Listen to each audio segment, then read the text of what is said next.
the President of Ukraine.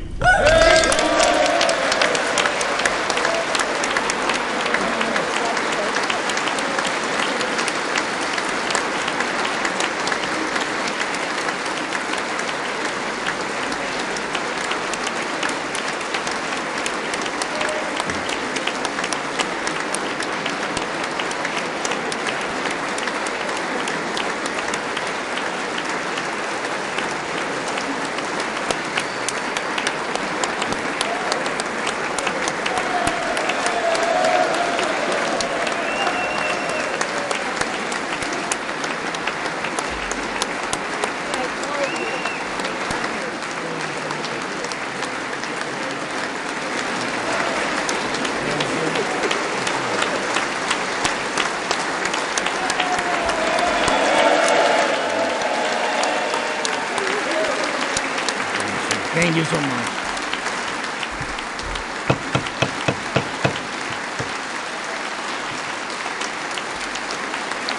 Thank you so much.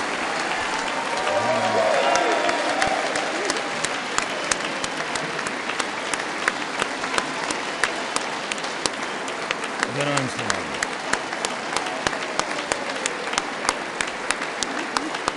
Thank you so much.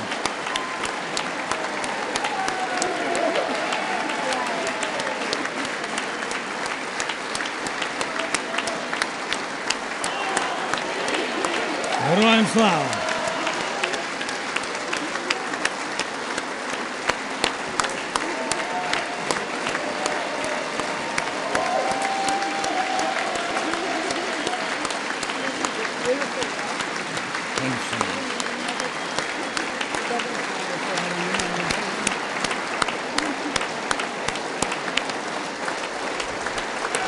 Members,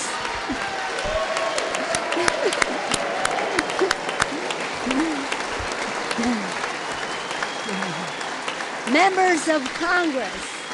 I think it's too much. I think it is. Members of Congress, I have the high privilege and the distinct honor of presenting to you His Excellency Volodymyr Zeleensky, President of the Ukraine.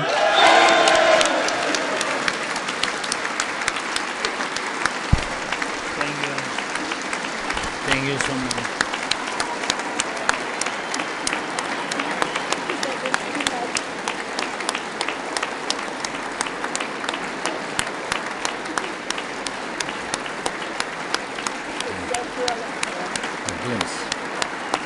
Thank you so much. Thank you. It's too much for me. All this for our great people. Thank you so much.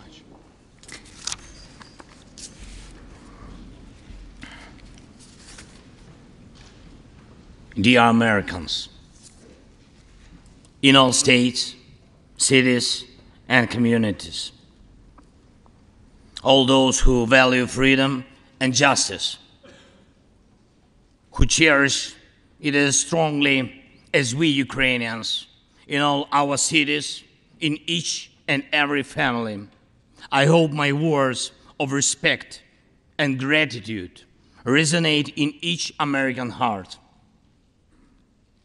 Madam Vice President, I thank you for your efforts in helping Ukraine. Madam Speaker, you bravely visited Ukraine during the full-fledged war. Thank you very much. Great honor. Thank you.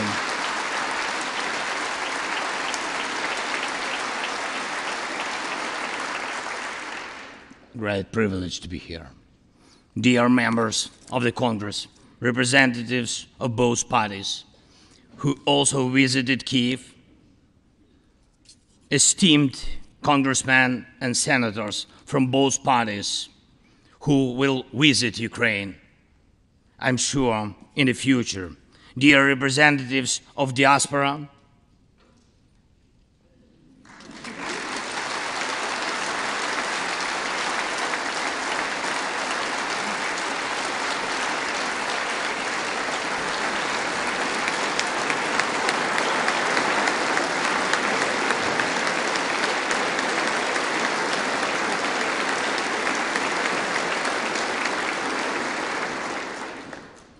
present in this chamber and spread across the country, dear journalists.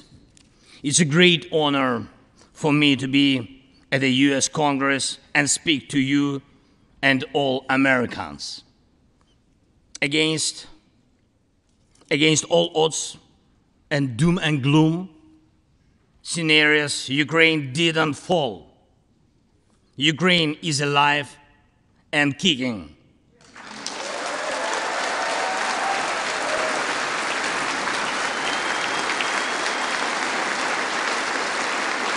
Thank you.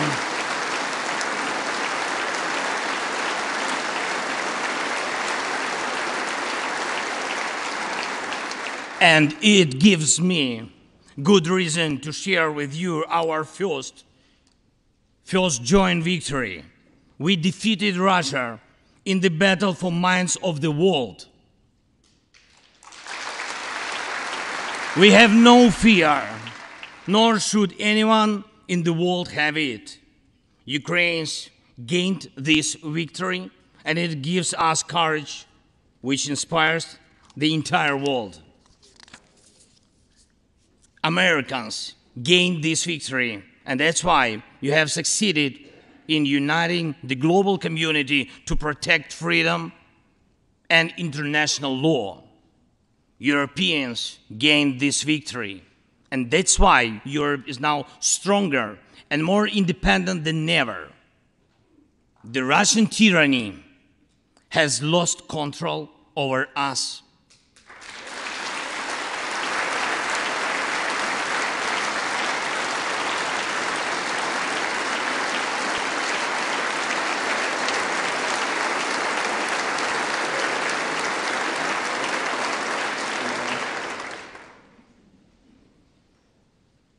And it will never influence our minds again. Yet, we have to do whatever it takes to ensure that countries of the global south also gain such victory.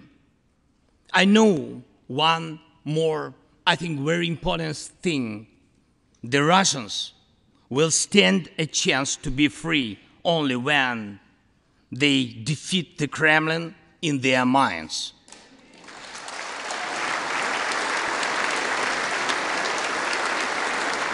Yet, the battle continues, and we have to defeat the Kremlin on the battlefield. Yes, this battle is not only for the territory, for this or another part of Europe. The battle is not only for life, freedom, and security of Ukrainians or any other nation which Russia attempts to conquer. This struggle will define in what world our children and grandchildren will live, and then their children and grandchildren. It will define whether it will be a democracy of Ukrainians and for Americans for all. This battle cannot be frozen or postponed. It cannot be ignored, hoping that the ocean or something else will provide a protection. From the United States to China, from Europe to Latin America, and from Africa to Australia, the world is too interconnected and interdependent to allow someone to stay aside and at the same time to feel safe when such a battle continues. Our two nations are allies in this battle. And next year will be a turning point. I know it, the point when Ukrainian courage and American resolve must guarantee the future of our common freedom, the freedom of people who stand for their values.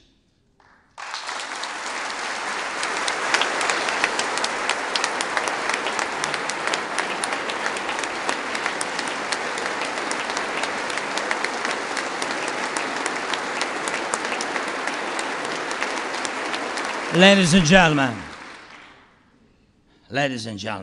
Americans, yesterday before coming here to Washington, D.C., I was at the front line in our Bakhmut, in our stronghold in the east of Ukraine, in the Donbass. The Russian military and mercenaries have been attacking Bakhmut non-stop since May.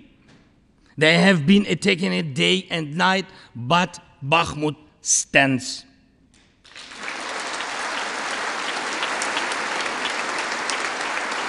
Last year, 70,000 people lived there in Bakhmut, in this city, and now only few civilians stay. Every inch of that land is soaked in blood. Roaring guns sound every hour. Trenches in the Donbas change hands several times a day in fierce combat and even hand fighting. But the Ukrainian Donbas stands.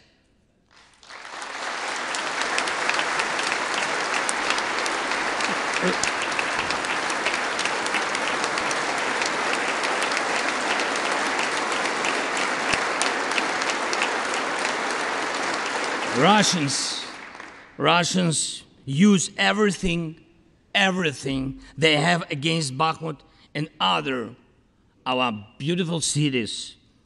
The occupiers have a significant advantage in artillery. They have an advantage in ammunition. They have much more missiles and planes than we ever had. And it's true, but our defense forces stand.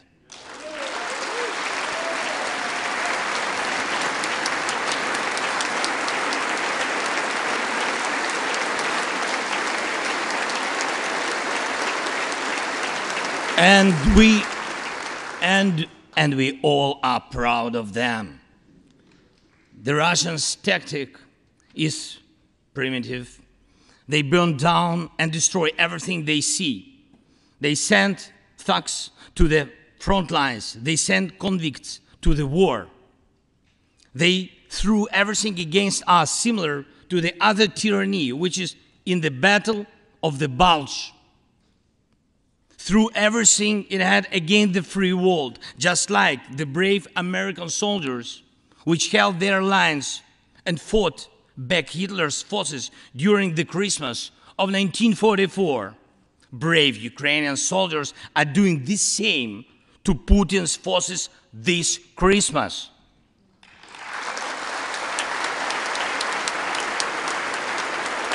Ukraine holds its lines and will never surrender.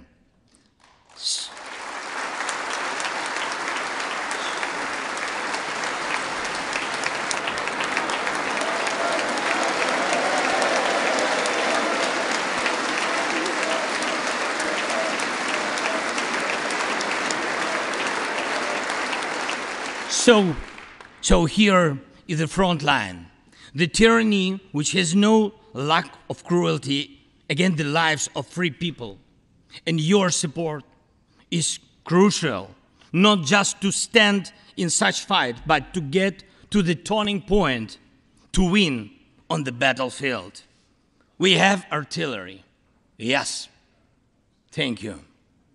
We have it. Is it enough? Honestly, not really. To ensure Bakhmut is not just a stronghold that holds back the Russian army, but for the Russian army to completely pull out, more cannons and shells are needed. If so, just like the Battle of Saratoga, the fight for Bakhmut will change the trajectory of our war for independence and for freedom. If your patriots stop the Russian terror against our cities, it will let Ukrainian patriots work to the full to defend our freedom. When Russia cannot reach our cities, but its artillery, it tries to destroy them with missile attacks. More than that, Russia found an ally in this genocidal policy, Iran. Iranian deadly drones sent to Russia in hundreds became a threat to our critical infrastructure. That is how one terrorist has found the other. It is just a matter of time when they will strike against your other allies If we do not stop them now, we must do it.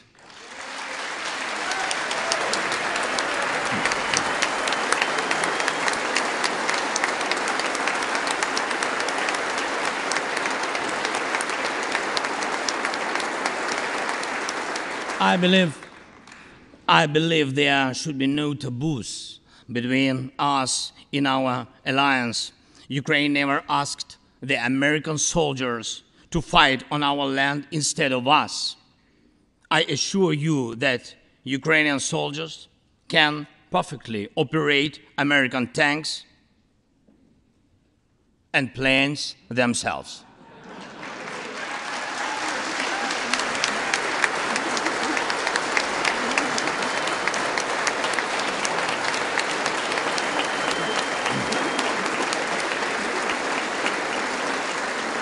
Financial assistance is also critically important, and I would like to thank you very much.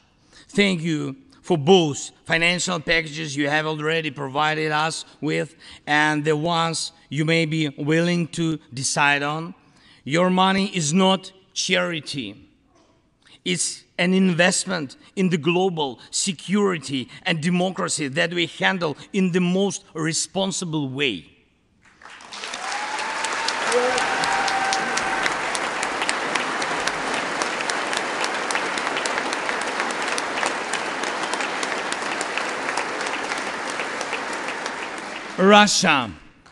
Russia could stop its aggression, really, if it wanted to, but you can speed up our victory. I know it.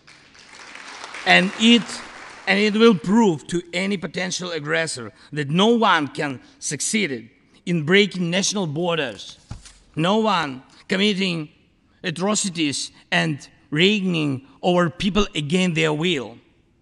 It would be naive to wait for steps towards peace from Russia, which enjoys being a terrorist state. Russians are still poisoned by the Kremlin. The restoration of international legal order is our joint task. We need peace. Yes, Ukraine has already offered proposals, which I just discussed with President Biden, our peace formula, 10 points which should and must be implemented for our joint security, guaranteed for decades ahead, and the summit which can be held. I'm glad to stress that President Biden supported our peace initiative today. Each of you, ladies and gentlemen, can assist in the implementation to ensure that America's leadership remains solid, bicameral, and bipartisan. Thank you.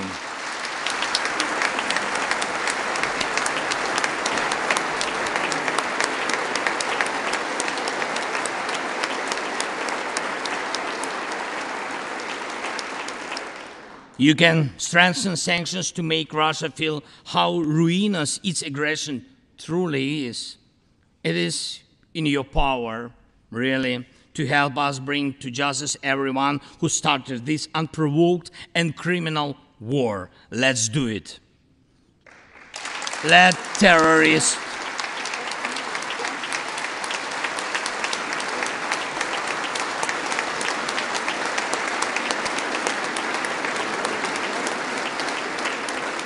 let the terrorist state be held responsible for its terror and aggression and compensate all losses done by this war. Let the world see that the United States are here.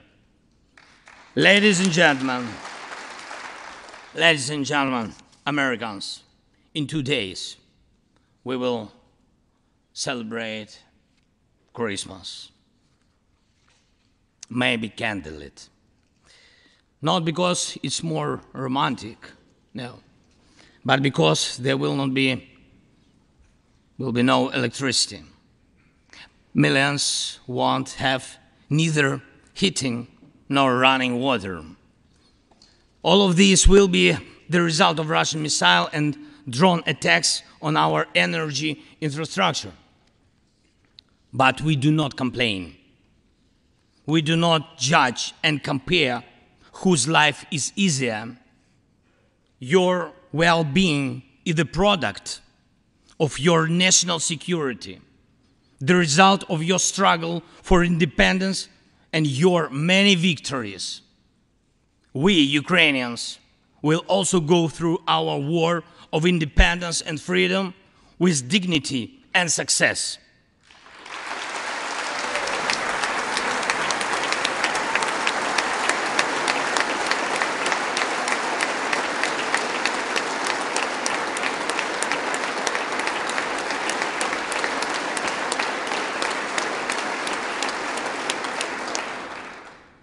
We'll celebrate Christmas. Celebrate Christmas, and even if there is no electricity, the light of our faith in ourselves will not be put out. If Russian missiles attack us, we'll do our best to protect ourselves.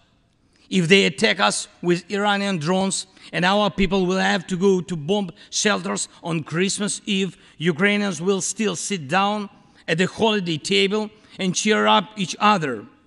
And we don't have to know everyone's wish, as we know that all of us, millions of Ukrainians, wish the same: victory.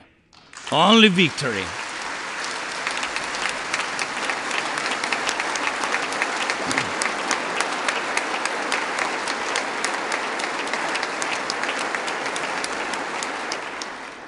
We already built strong Ukraine with strong people, strong army, strong institutions together with you. We developed strong security guarantees for our country and for entire Europe and the world together with you. And also together with you, we'll put in place everyone who will defy freedom. Put in. This will be the basis to protect democracy in Europe and the world over. Now, on the special Christmas time, I want to thank you, all of you. I thank every American family which cherishes the warmth of its home and wishes the same warmth to other people. I thank President Biden and both parties at the Senate and the House for your invaluable assistance. I thank your cities and your citizens who supported Ukraine this year, who hosted our Ukrainians, our people, who waved our national flags, who acted to help us. Thank you all, from everyone who is now at the front line, from everyone who is evading victory. Standing here today, I recall the words of the President Franklin Delano Roosevelt, which are, I think, so good for this moment. The American people, in their righteous might, will win through to absolute victory. The Ukrainian people will win too, absolutely.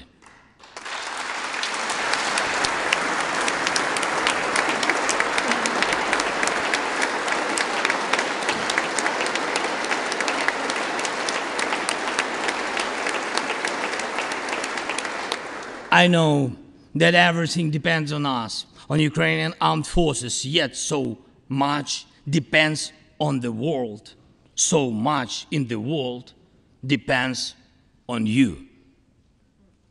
When I was in Bakhmut yesterday, our heroes gave me the flag, the battle flag, the flag of those who defend Ukraine, Europe, and the world at the cost of their lives. They asked me to bring this flag to you, to the U.S. Congress, to members of the House of Representatives and senators whose decisions can save millions of people. So let these decisions be taken. Let this flag stay with you, ladies and gentlemen. This flag is a symbol of our victory in this war. We stand, we fight, and we will win because we are united, Ukraine, America, and the entire free world.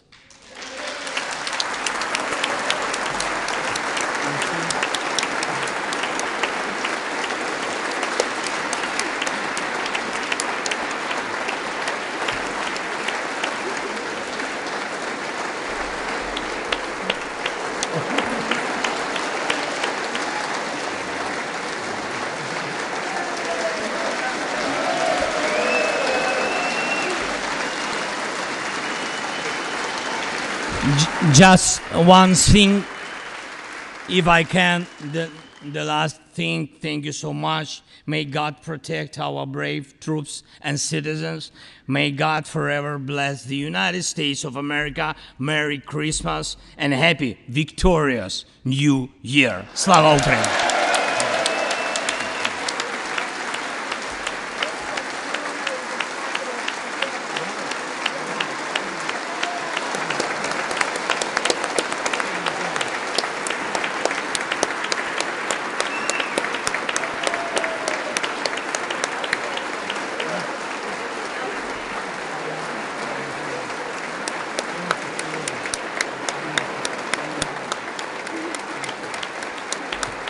Thank you so much.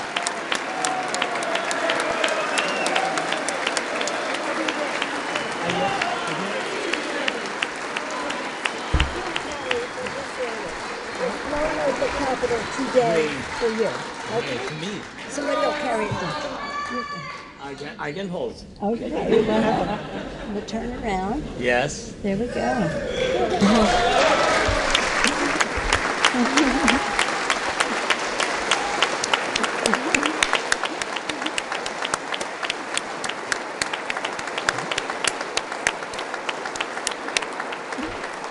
This flag was flown over the Capitol today in honor of the President's visit. Thank you so much.